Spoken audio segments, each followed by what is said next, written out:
നമ്മളിന്നിവിടെ തയ്യാറാക്കുന്നത് സ്വാദിഷ്ടമായ കേരള പൊറോട്ടയാണ്. അതിലാവശ്യമായ ഇൻഗ്രീഡിയൻസ് ആണ് ഇപ്പോൾ പറയുന്നത്. ഏകദേശം 1/2 കിലോ മൈദ, ഒരു മുട്ട, പിന്നെ അല്പം സോഡാപ്പൊടി, വെജിറ്റബിൾ വനസ്പതി, പിന്നെ കുക്കിംഗ് ഓയിൽ, പാകത്തിന് ഉപ്പ്, അതുപോലെ തന്നെ ഒരു 2 കപ്പോളം വെള്ളം, 1 ഗ്ലാസ് വെള്ളം. അത് മാവ്, അതിന് പൊറോട്ടയ്ക്ക് ആവശ്യമായ മാവ് തയ്യാറാക്കുകയാണ്. അതിലേക്ക് ഏകദേശം ഒരു 1/2 കിലോ മൈദ,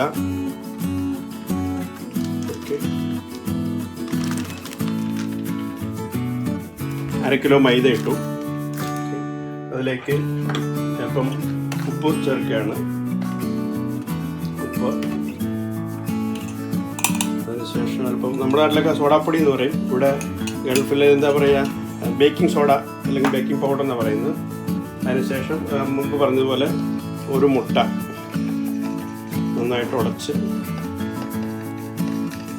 ഇതിലേക്ക് ചേർക്കുകയാണ്. അതിനുശേഷം പിന്നെ വെള്ളം,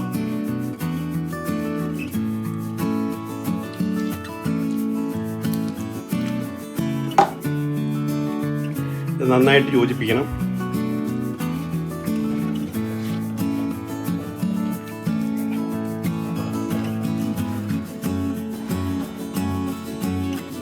മൈദ പൊറോട്ടയ്ക്കുള്ള മിശ്രിതം നന്നായിട്ടത് മിക്സ് ചെയ്യുകയാണ്.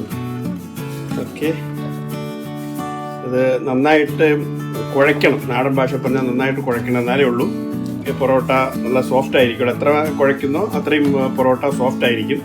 അതുപോലെ തന്നെ കൂടുതൽ ലെയറും ഉണ്ടാവും. പൊറോട്ടയുടെ മാവ് നമ്മൾ നന്നായിട്ട് കുഴച്ച് എടുത്തിട്ടുണ്ട് പാത്രത്തിൽ. ഇനി ഇത് ഒരു വൃത്തിയുള്ള പ്രതലത്തിലേക്ക്, അത് മാർബിളോ അല്ലെങ്കിൽ അലൂമിനിയത്തിൻ്റെയോ, ഇവിടെ ഈ ഹോട്ടലുകളിലൊക്കെ കാണുന്ന ഒരു പൊറോട്ട തട്ടെന്ന് പറയുന്നതിന്, ആ തട്ടിലേക്ക് ഇങ്ങനെ ഇട്ടിട്ട് നന്നായിട്ട് കുഴച്ച് ചേർക്കണം. നന്നായിട്ട് എങ്കിലും എത്ര നമ്മൾ ഞാൻ മുമ്പ് പറഞ്ഞതുപോലെ എത്ര നന്നായിട്ട് കുഴയ്ക്കുന്നു അത്രയും പൊറോട്ട സോഫ്റ്റ് ആയിരിക്കും. അതുപോലെ തന്നെ കൂടുതൽ ലെയറും കിട്ടും. ശരിക്കും പറഞ്ഞാൽ ഇത് ഞാൻ എൻ്റെ ഉപ്പ ചെയ്യുന്ന കണ്ടുപിടിച്ചതാണ്. പുള്ളിക്കാരനാണ് ഇക്കാര്യത്തിൽ എൻ്റെ ഗുരു. ഇങ്ങനെ നന്നായിട്ട് യോജിപ്പിക്കണം.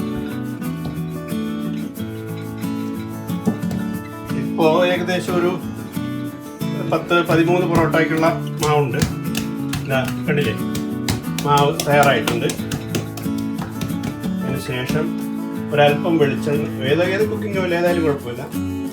ഇപ്പം ഇവിടെ ആ പ്രതലത്തേക്ക് തൂത്തിട്ട് ഈ നമ്മൾ കുഴച്ച് പാകപ്പെടുത്തിയെടുത്ത മൈദ കണ്ടില്ലേ, ഇതുപോലെ തന്നെ ഒരു 15 മുതൽ 20 മിനിറ്റ് സമയത്തേക്ക് ഇതിങ്ങനെ പാകം ഒന്നുകൂടെ മയപ്പെടാൻ വെക്കണം. വൃത്തിയുള്ള തുണി ചെറുതായിട്ടൊന്ന് നനച്ച് നന്നായിട്ട് പിഴിഞ്ഞിട്ട് ഈ പൊറോട്ട മാവിൻ്റെ മുകളിലേക്ക് ഇതിങ്ങനെ മൂടി വെക്കണം. ഒരു 15-20 മിനിറ്റ് ഇങ്ങനെ വെച്ചിരുന്നാൽ മാവ് നന്നായിട്ട് സോഫ്റ്റ് ആവും. നമ്മൾ മുമ്പ് തയ്യാറാക്കി വെച്ച പൊറോട്ടയ്ക്കുള്ള മാവ് ഇത് ഞാനിതൊന്നൊരു ചെറിയ ബോളാക്കുകയാണ്. കാരണം കൃത്യമായ ഒരു സൈസുള്ളത് ബോളാക്കി വീണ്ടും കുറച്ച് സമയം ഒന്ന് പരുവപ്പെടാൻ വെക്കണം. അത് കഴിഞ്ഞിട്ട് നമുക്ക് പൊറോട്ട വീശാൻ വെക്കുള്ളൂ.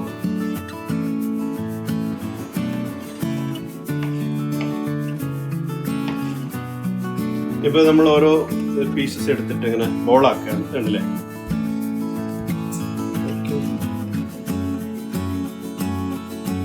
ഓരോ ബോളും ഓരോ പൊറോട്ടയെ പ്രതിനിധീകരിക്കുന്നു എന്നാണ് ശാസ്ത്രം. ഒരു ചെറിയ ബോളും കൂടെ ആയിട്ട് അത് മോൾക്കുള്ളതാണ്. അതിനുശേഷം അല്പം എണ്ണ ഇങ്ങനെ അവിടെ പ്രതലത്തിൽ ഇങ്ങനെ തേച്ച് പിടിപ്പിക്കുക. അതിനുശേഷം ഓരോ ഇങ്ങനെ ബോളാക്കി ഓരോ പൊറോട്ട ബോളും എടുത്തിട്ട് ഇങ്ങനെ വീണ്ടും എണ്ണ പുരട്ടി 2 കയ്യിലും ഇങ്ങനെ അല്പം എണ്ണ പുരട്ടിയിട്ട് ഈ രീതിയിൽ ഇങ്ങനെ ഉണ്ടല്ലേ. വീണ്ടും നമ്മൾ നേരത്തെ നനച്ച് വെച്ച തുണി എൻ്റെ അടുത്തുണ്ട്, അതുകൊണ്ട് ഒരല്പ സമയം കൂടി ഏകദേശം ഇതൊരു 10-15 മിനിറ്റോളം ഇതിങ്ങനെ ഈ രീതിയിൽ മൂടി വെക്കുക. നമ്മളിനി ആ പൊറോട്ട വീശാനുള്ള തയ്യാറെടുപ്പിലാണ്. ഓക്കെ, അതിനൊപ്പം എണ്ണ, നെയ്യ്. അപ്പോൾ ഇനി ചെയ്യേണ്ടത് ഈ എണ്ണയിലേക്ക് ഒരല്പം നെയ്യ് ചെയ്യാൻ പറ്റില്ല, വെജിറ്റബിൾ ഈ വനസ്പതി അല്പം മിക്സ് ചെയ്യുക. ഓക്കെ, അപ്പോൾ നല്ല സോഫ്റ്റ് ആയിരിക്കും പൊറോട്ട. അതുപോലെ തന്നെ അതിലേക്ക് ഒരല്പം മൈദ ഇവിടെ ഇങ്ങനെ ചേർത്ത് കൊടുക്കുക. പൊറോട്ട പൊറോട്ട കൂടുതൽ നല്ല ലെയർ കിട്ടാനായിട്ട് ഇത് കൂടുതൽ സഹായിക്കും. ഓക്കെ, ഇനി പൊറോട്ട വീശയാണ്. ആദ്യം പൊറോട്ട ബോൾ എടുത്തു, അല്പം മാവ് എണ്ണ അതിലേക്ക് പുരട്ടി മേശയിലേക്ക്. ഓക്കെ, ശേഷം ഈ രീതിയിൽ നന്നായിട്ട് പരത്തണം. പൊറോട്ട നന്നായിട്ട് പരത്തിയിട്ട് പൊറോട്ട മാവ് നന്നായിട്ട് പരന്നിട്ടുണ്ട്. ഇനി ഇങ്ങനെ വലത് കൈ ഒക്കെ മുകളിൽ, ഇടത് കൈ താഴേക്ക് വിട്ടാൽ വേണ്ടില്ലേ പൊറോട്ട. വലത് കൈ ഇങ്ങനെ മുകളിലേക്ക് ഈ രീതിയിൽ. ഓക്കെ, വലത് കൈയുടെ 4 വിരലുകൾ മുകളിൽ, തള്ള വിരൽ അടിയിലാക്കിയിട്ട്, അതുപോലെ തന്നെ ഇടത് കൈയിട്ട് ഇങ്ങനെ പിടിച്ച് ഇങ്ങനെ തുണിയൊക്കെ അലക്കാൻ ആ രീതിയിൽ ഇങ്ങനെ ഈ രീതിയിൽ ഇങ്ങനെ പൊറോട്ട നന്നായിട്ട് വീശി എടുക്കുക. ഓക്കെ, പൊറോട്ട നന്നായിട്ട് വീശി വൃത്തിയാക്കിയിട്ടുണ്ട്. അങ്ങനെ ചുരുട്ടി ഈ രീതിയിൽ. ഓക്കെ, മാവ് റെഡിയാക്കിയിട്ടുണ്ട്. അതുപോലെ തന്നെ ഒരു പ്രാവശ്യം കൂടി ഒന്ന് പ്രേക്ഷകർക്കായിട്ട് ഒന്നുകൂടെ കാണിക്കുകയാണ് ഈ രീതിയിൽ. ഇത് കാണുമ്പോൾ ദുൽഖർ സൽമാൻ ഉസ്താദ് ഹോട്ടൽ പൊറോട്ട അടിക്കാൻ വിഷമിക്കുന്ന നിങ്ങൾ ഓർമ്മ വരും. അത്ര ബുദ്ധിമുട്ടൊന്നുമില്ല, ഇത് വളരെ ഈസി ആയിട്ട് ചെയ്യാവുന്നേ ഉള്ളൂ. അതുപോലെ തന്നെ പിന്നെ ഒരു കാര്യം പറയാനുള്ളത്, പൊറോട്ടയെ കുഴയ്ക്കാനുള്ള വെള്ളത്തിൻ്റെ കാര്യമാണ്.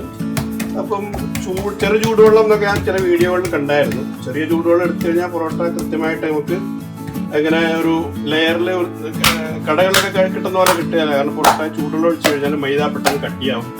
അപ്പോൾ പൊറോട്ട പൊടിഞ്ഞു പോകാൻ സാധ്യതയുണ്ട്. അതുകൊണ്ട് നമ്മൾ സാധാരണ പച്ചവെള്ളം അതെടുത്താൽ മതി.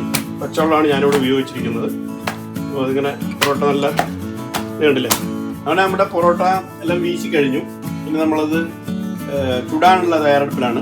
ഇപ്പം നമ്മൾ അടുപ്പ് കത്തിച്ചു. അതിലേക്കൊരു എന്താ പറയുക, നമ്മുടെ നാട്ടിലൊക്കെ ആണെങ്കിൽ വലിയ പൊറോട്ട കല്ലിലാണ് ഇത് ഉണ്ടാക്കുന്നത്. അപ്പോൾ അതിനുള്ള സൗകര്യങ്ങളൊന്നും നമുക്കിവിടെ ഇല്ല. അവിടെ നമ്മൾ ചെറിയൊരു നോൺ സ്റ്റിക്ക് പാൻ വെച്ചു.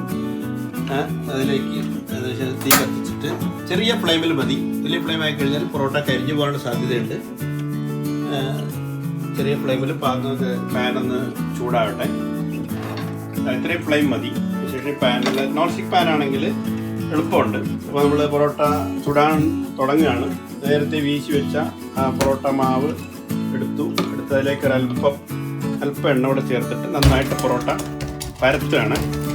അപ്പം സാധാരണഗതിയിൽ എല്ലാവരും ഈ എന്താ പറയുക, ഈ ചപ്പാത്തിയൊക്കെ പരത്താൻ ഉപയോഗിക്കുന്ന പല കുഴൽ ഇതുകൊണ്ടൊക്കെയാണ് പരത്തുന്നത്. അപ്പം അതിൻ്റെ ആവശ്യമില്ല. നമുക്കിതിപ്പോൾ പാകമായ പൊറോട്ട മാവായതുകൊണ്ട് നമ്മൾ കൈകൊണ്ട് പരത്തിയാലും മതി. അതിനുശേഷം അല്പം എണ്ണ ആ പാത്രത്തിലേക്ക് പാനിലേക്ക് ഇങ്ങനെ ഒഴിച്ചു കൊടുക്കുക. കൈകൊണ്ട് ചെയ്താൽ മതി. ഇപ്പം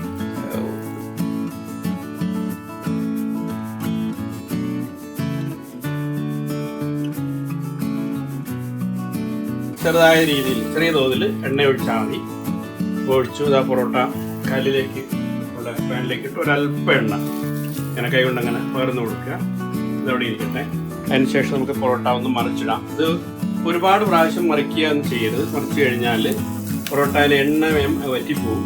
ഓക്കെ, ഇപ്പോൾ ഒരു സൈഡിലേക്ക് നമ്മളൊന്ന് മറിച്ചു ഒരു 3 മിനിറ്റ് പൊറോട്ട ഇട്ട് കഴിഞ്ഞ് ഒരു 3 മിനിറ്റ് കഴിഞ്ഞ് ഒന്ന് മറിച്ചിടുക. ഓക്കെ, നമ്മൾ സൈഡ് മറിച്ചിട്ടു.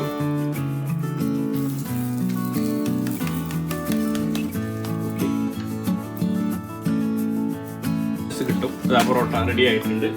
കണ്ടില്ലേ, നമുക്കിങ്ങനെ പൊറോട്ട ഇതാണ് ശരിക്കും പൊറോട്ട അടിക്കൽ എന്ന് പറയും. ഒരല്പം എണ്ണ തൂത്തിട്ട് ഇങ്ങനെ സാധാരണഗതിയിൽ കടകളിലൊരു 8-10 പൊറോട്ടയൊക്കെയാണ് ഇങ്ങനെ ഒന്നിച്ചടിക്കുന്നത്. ഇതല്ലേ പൊറോട്ട നല്ല ഇതാ നോക്കൂ, നല്ല ധാരാളം ലെയറുമായിട്ട് നല്ല ഇത് കണ്ടില്ലേ, ലെയറോട് കൂടിയ നല്ല കേരള സ്റ്റൈൽ നാടൻ പൊറോട്ട. ഓക്കെ,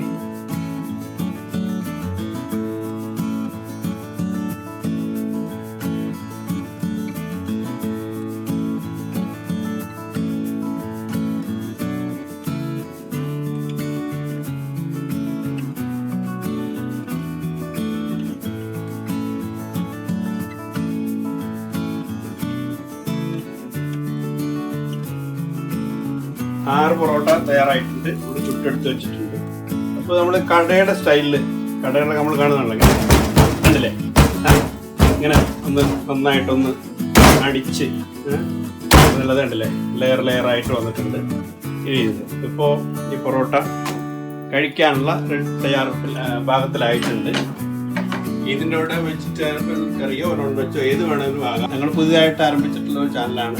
എല്ലാവരും സബ്സ്ക്രൈബ് ചെയ്യുക, ലൈക്ക് ചെയ്യുക, ഷെയർ ചെയ്യുക. Thank you very much.